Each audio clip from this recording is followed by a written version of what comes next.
Hello and welcome back to my channel. I hope you've seen my first video and you liked it. Thank you so much for the support for all those who are returning to watch this. And for all the newcomers, welcome to my channel. Um, I know my first video was really long and I apologize for that rookie mistake. But I have gone ahead and updated the duration, the video breakup on that video. So if you just want to skip ahead, you can now find which section is where in that video. Today I will be talking about the series that I'm going to do next. I'm going to do a series of about 5 videos, which is an in-depth discussion about the various Scrum processes. In this series of videos, I will be talking about the 5 different Scrum processes: refinement, planning, daily stand-up, retrospective, and sprint reviews. What is the agenda for this particular video? Well, today I will be talking about what is the product backlog refinement, what are the roles in this meeting, what are your individual team roles in this meeting, and what are the common mistakes people usually make in these meetings. Short and simple. So what is the product backlog refinement? It is the act of adding details, estimates, and prioritizations to the items in the product backlog.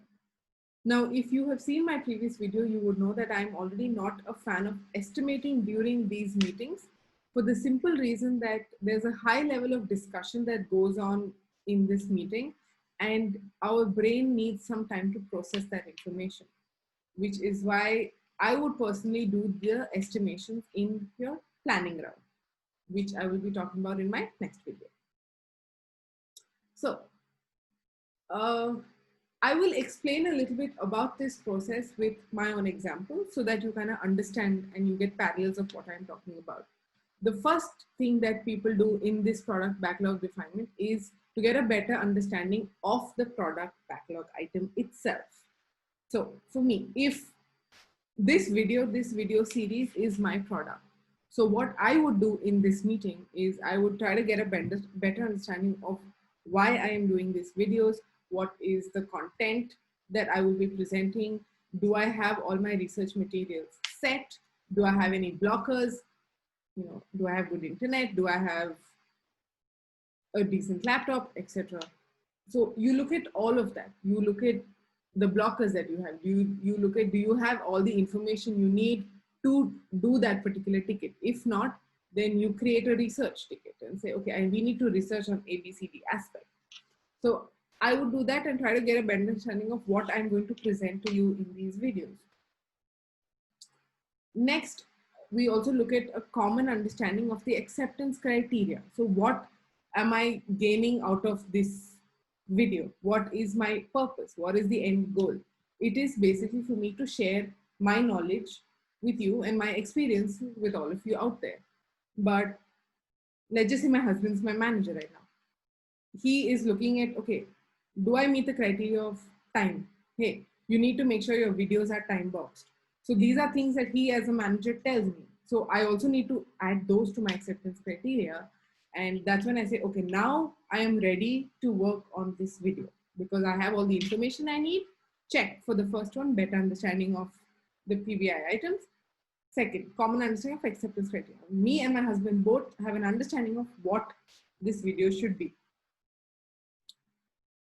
Next, we also review the backlog, the items in the backlog, and we revise it based on priority. So I looked back at my first video. I looked at the points that I shared with you. We learned from the mistakes that I did there. And now we've changed the priority. Okay, I wanted to do something else, but it makes more sense for me to first talk about Scrum processes rather than team roles, because that is something that is, more people want to know about. So we looked at our priority, we changed how we handle these videos, and then we present. Up next, this will be an ongoing process. So if you're a team, if you work on a particular product, like for me, this video series is my product. So until I decide that, okay, I'm done making videos, I will constantly need to refine my backlog, refine all the things that I want to present to you and talk about. So in simple words, as long as you have a product, you will have refinement. They, and a lot of times, this is the one point I would want to emphasize on the refinement. This is not time boxed, and it does not fit in like the other Scrum processes. It is fixed when you have your planning meetings, when a daily meeting should happen, when a retrospective and review meetings should happen. Those are fixed in your sprint cycles.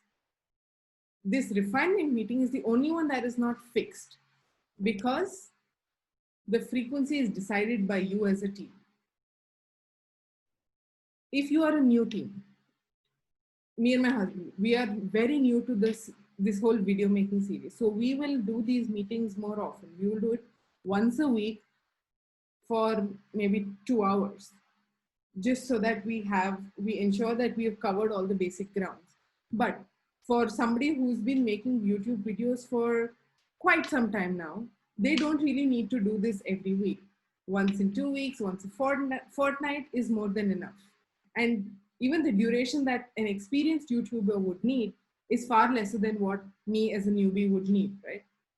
For them, 30 minutes is more than enough. So although this is an ongoing process, the duration changes based on your experience working on that particular product and with that team.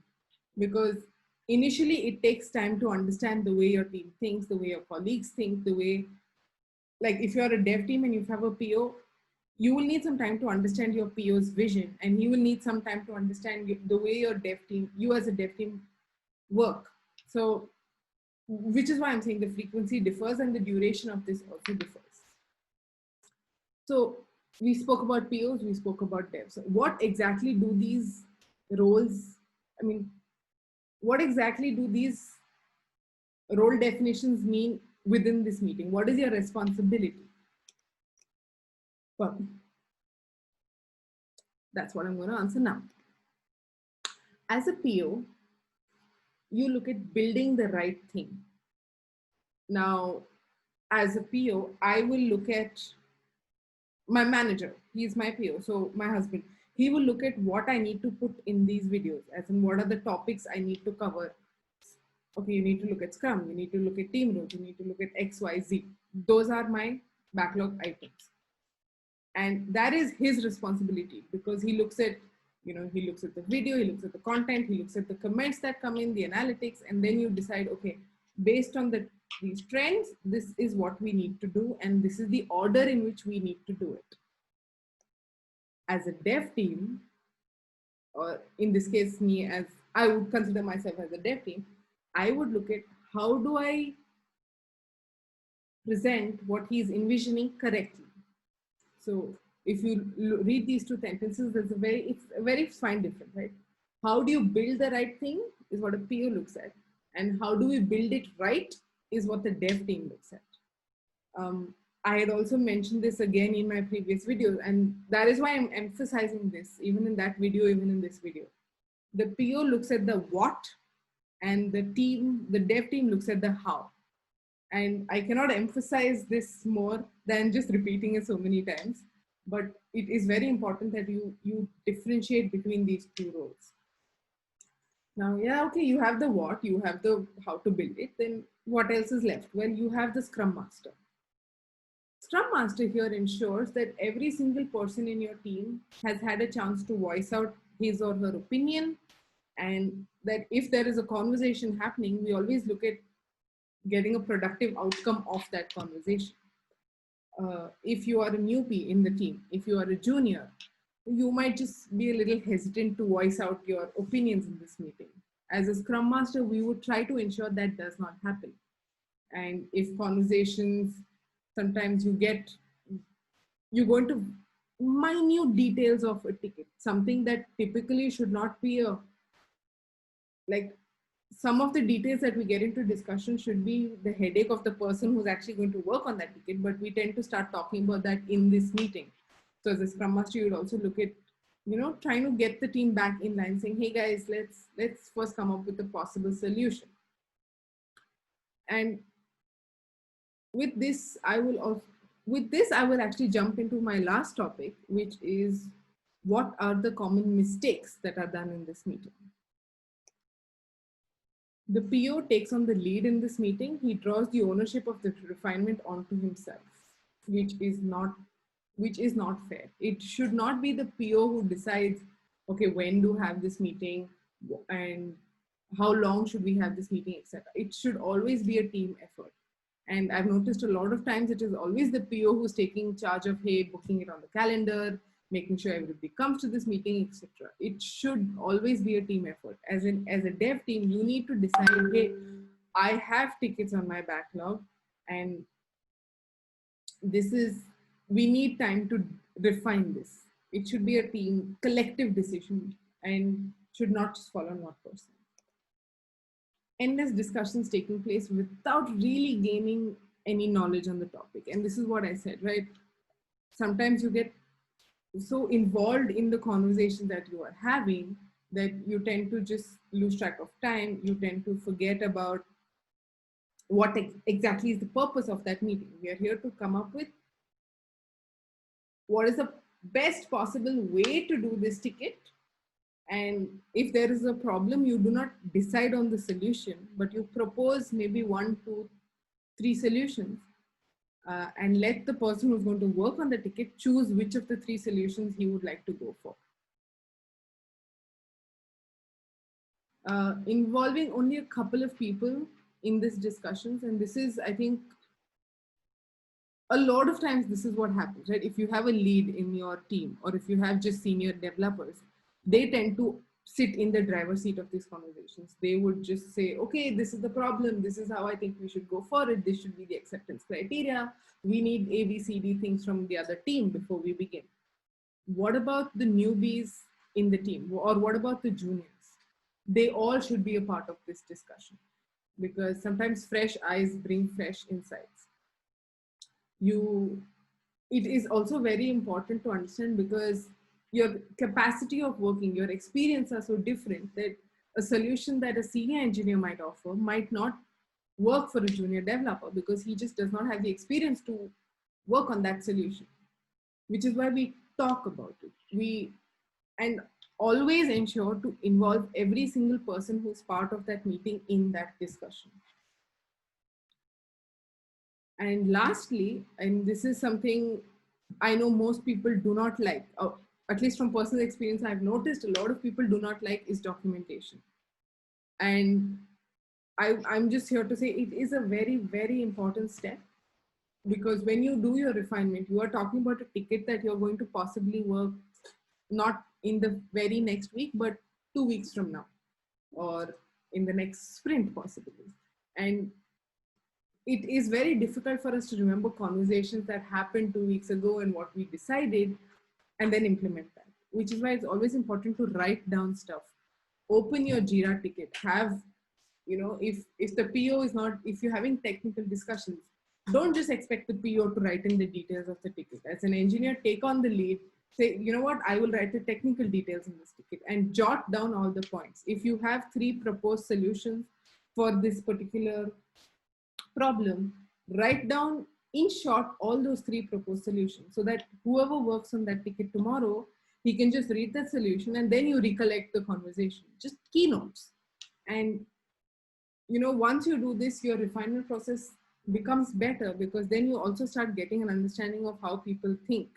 And as a PO, it starts becoming easy for him or her to pre-fill some of the acceptance criteria, because as a team, one of the acceptance criteria, let's say, is code reviews that need to be approved by a minimum. If you're a team of 5 engineers, a minimum of 3 people have to approve your code review.